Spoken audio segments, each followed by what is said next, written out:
in 2007, you were arrested for weed. Yep. But that was in Right? 2007. God makes pencils with erasers for a reason. Next question.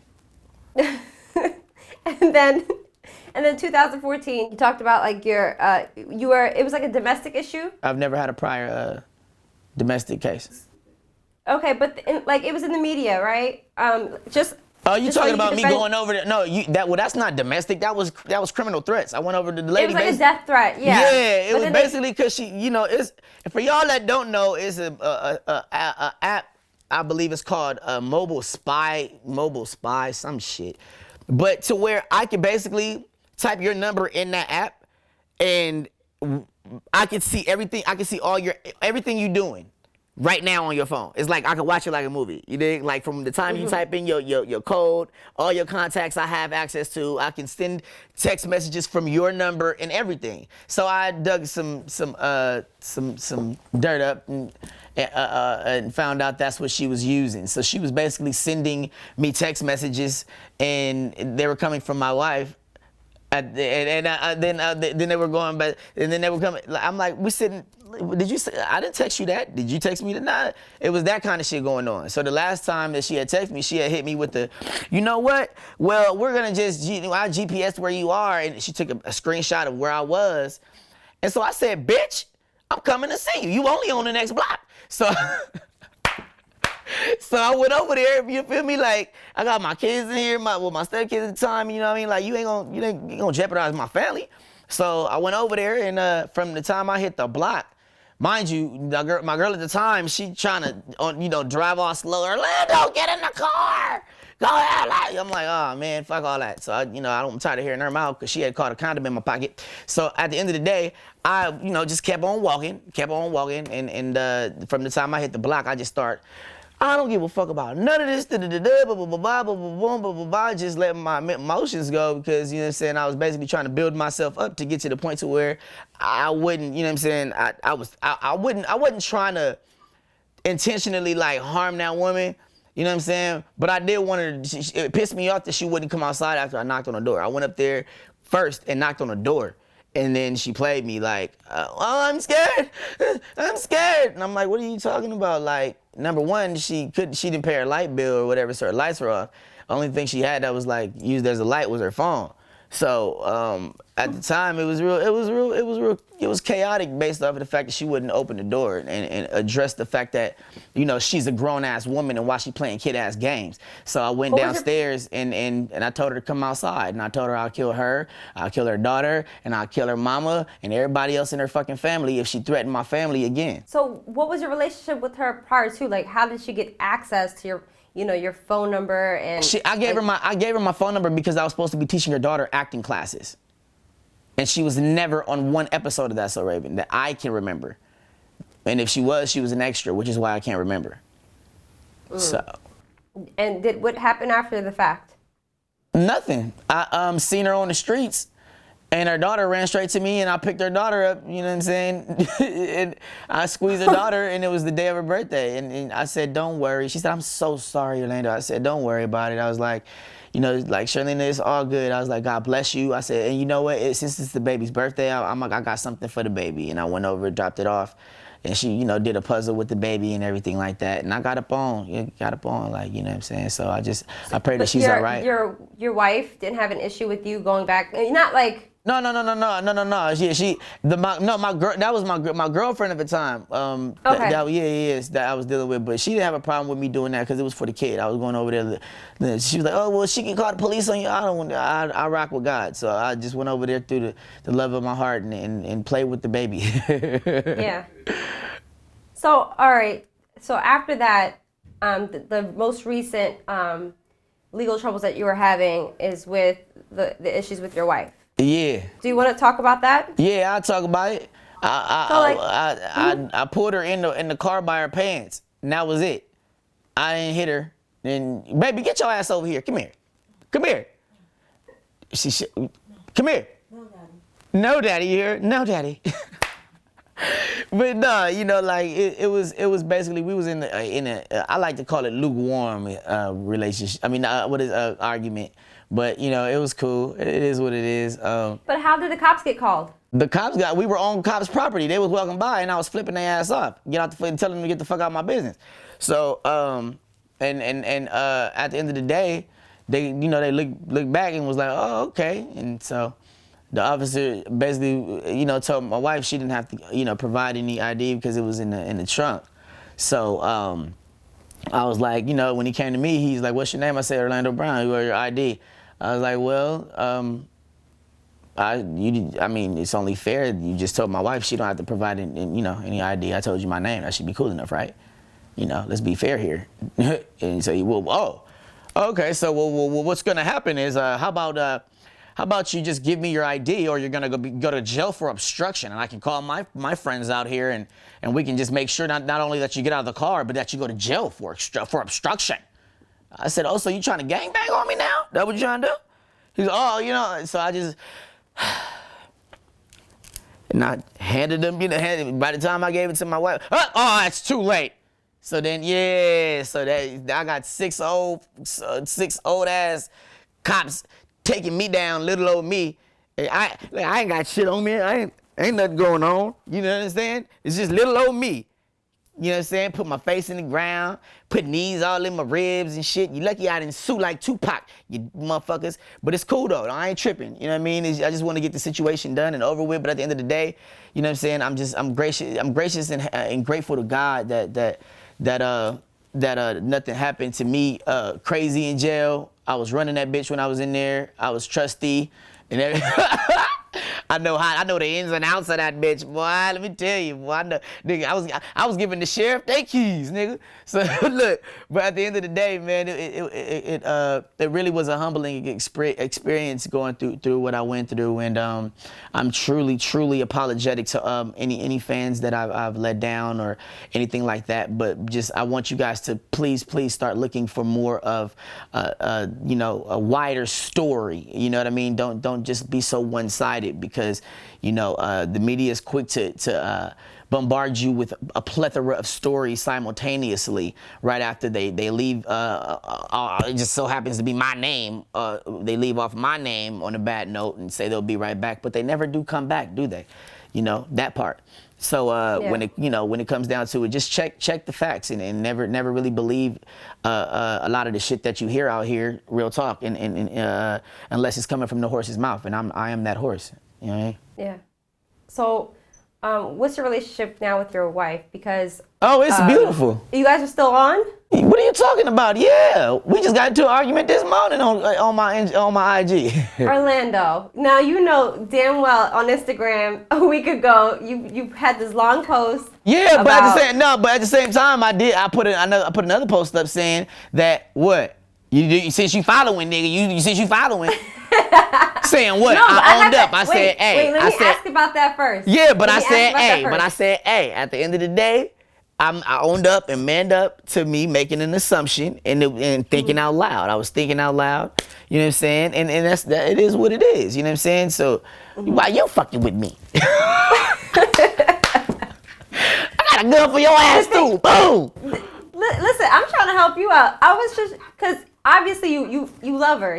She's always in your videos. You always you always stating that she's your wife, no matter what. You making sure other people know that. And when you posted that, to me, you weren't trying to bash her or anything. You were really trying to win her back. Like, you obviously had a misunderstanding. What was the misunderstanding about? The misunderstanding was that basically.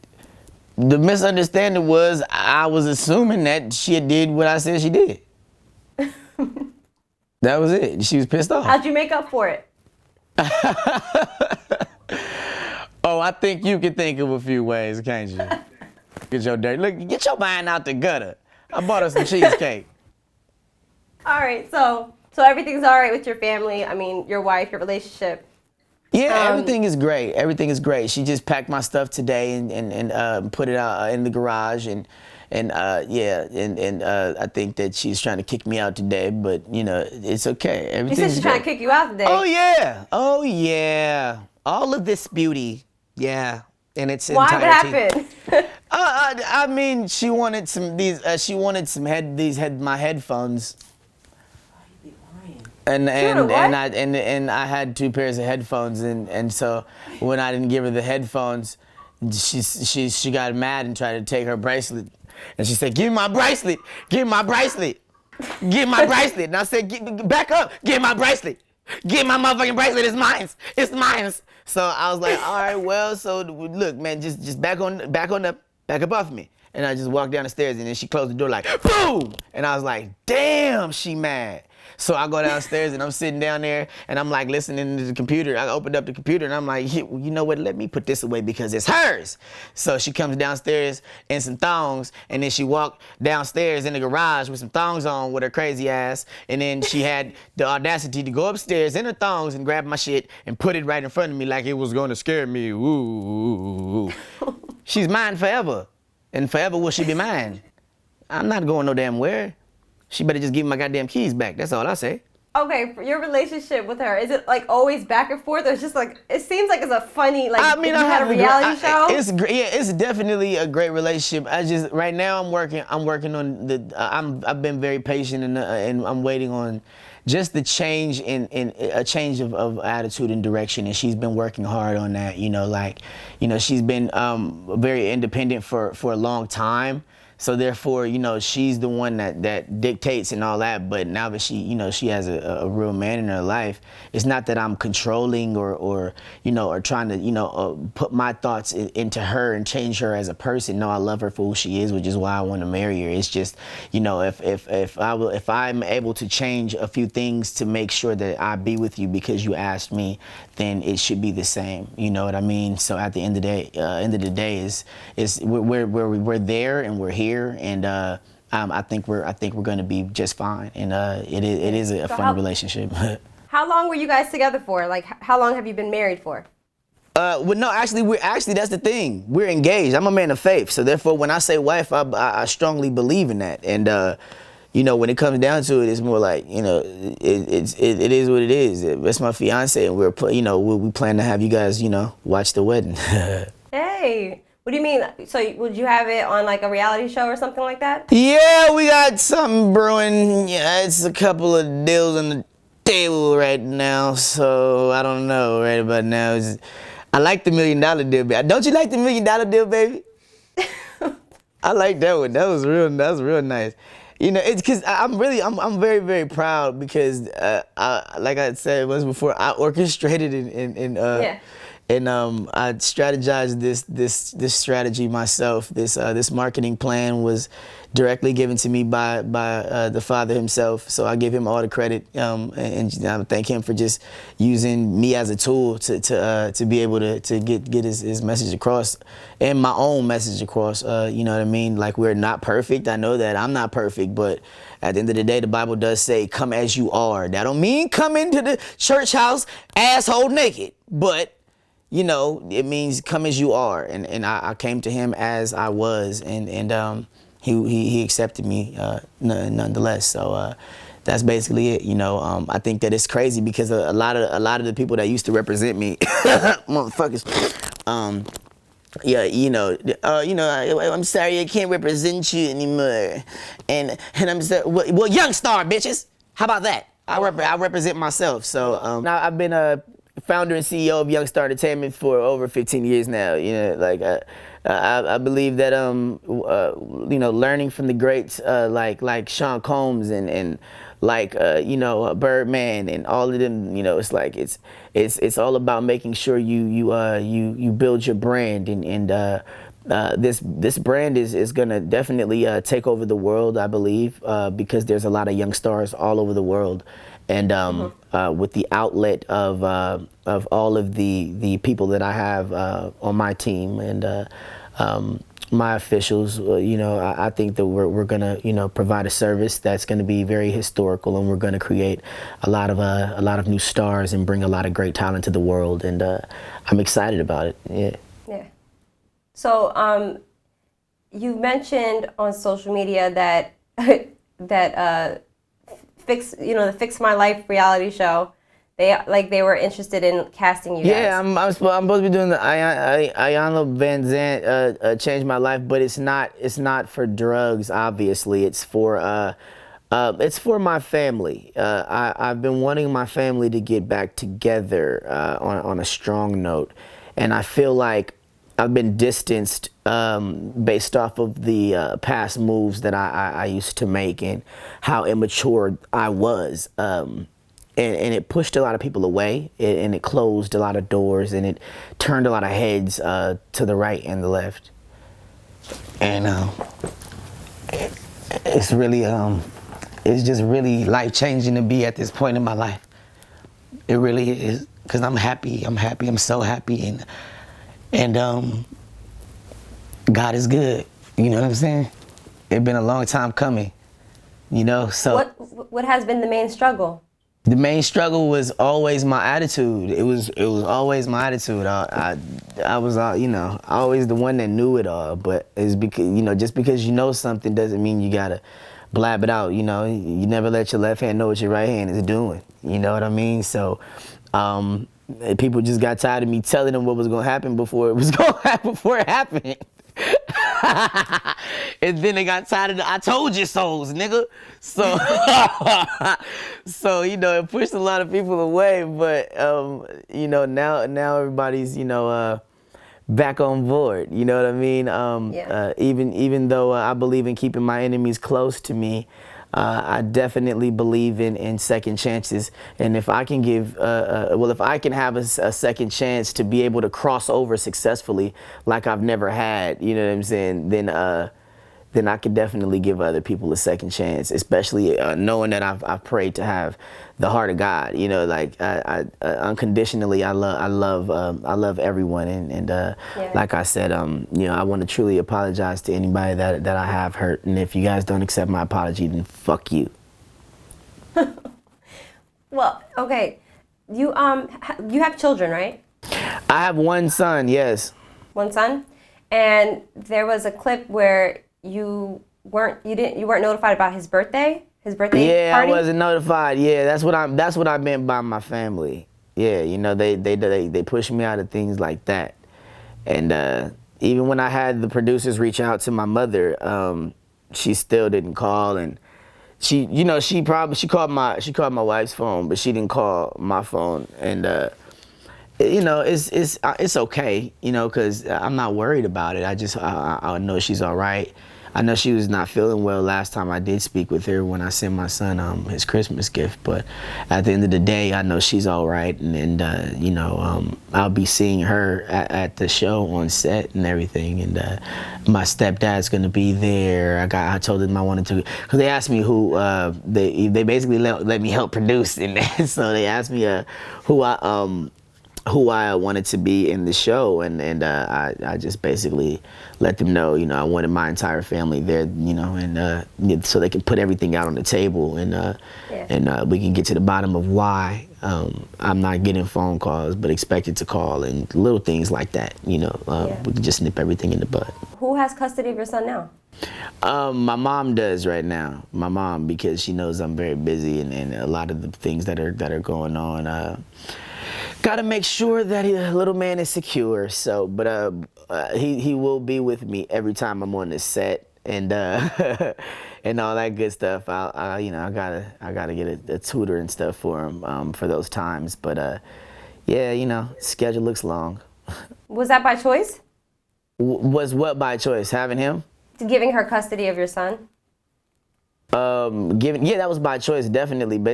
I never signed over full custody to her.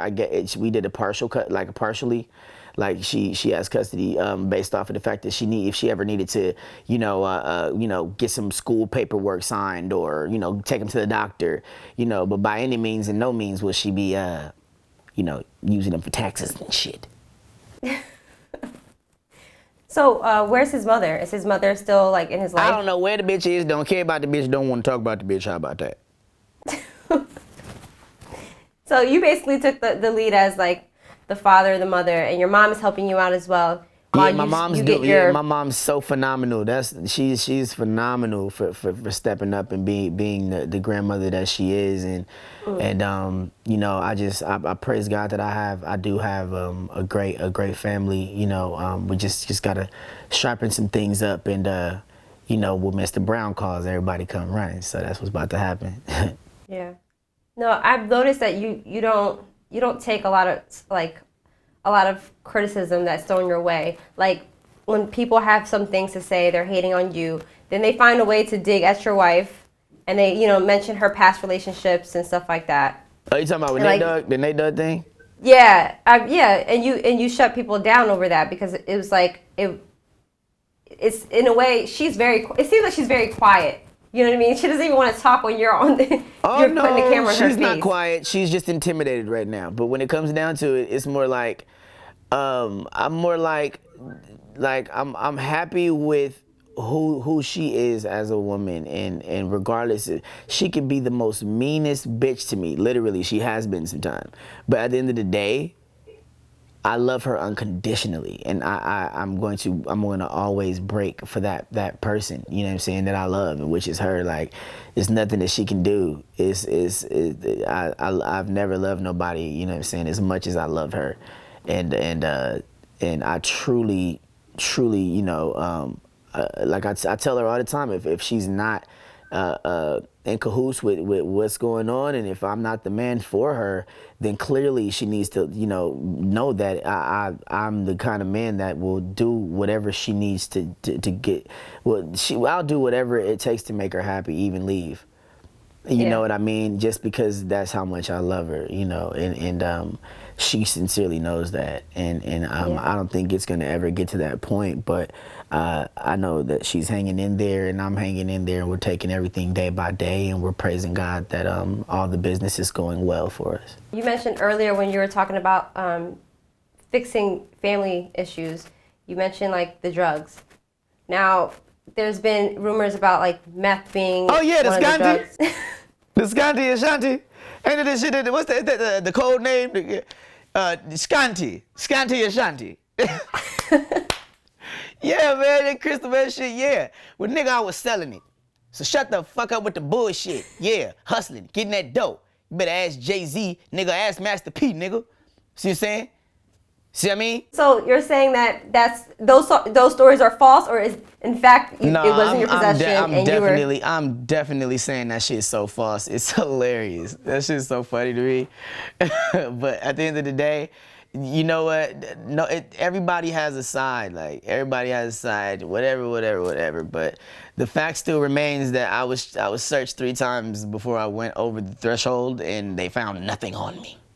So I don't know, man. I'm just not here to go back and forth with bullshit, because the people that were there know what's going on, and I know what's going on. So really, it doesn't really fucking matter what anybody else thinks. Yeah, I mean, what is your drug of choice? Like, do you smoke weed? I smoke some bud, though. I smoke some. I smoke the fuck out of a blunt. Let me tell you, nigga, do you got some weed? Pass that shit through the camera. Look. Where the fuck is Snoop? Snoop! Come on out from Snoop! I smell it! No, I'm just keeping it 1,000. Yeah, man. I love to indulge in medical marijuana because it does, it winds me down at night, so I can get some rest and everything like that, because I stay up writing music constantly, and always, coming up with a strategy or an idea, or trying to fight from writing some extra little word in one of my scripts, or trying to check on one of my students for the whole little Orlando Brown Academy. I got a little acting school, so that shit is very stressful. The curriculum, thinking of the curriculum and all this crazy stuff, it's definitely a 24-hour thing. It's a nonstop thing, so but then too, still got to deal with the artist, making sure that my album is marketed and strategized, to be dropped in the right way, to where, because if I can't manage myself, then how can I manage any of my artists? So this is the most greatest success for everybody that's affiliated with Young Star, because when I shine, they all shine, and once I take off, they take off.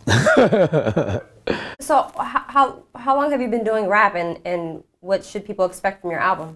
Well, I've been doing music for at least about seriously since about maybe 9 years old. And Disney, when I did the Disney Mania album, I think Disney Mania 4 it is, and I got to redo. It was so awesome though. You go from a kid watching Mary Poppins and the supercalifragilisticexpialidocious, and then let me do it. They let me rewrite it and shit, you know? So, yeah, man, it's one of the greatest opportunities ever, even though they didn't give me a motherfucking video, but they gave Hillary Duff one.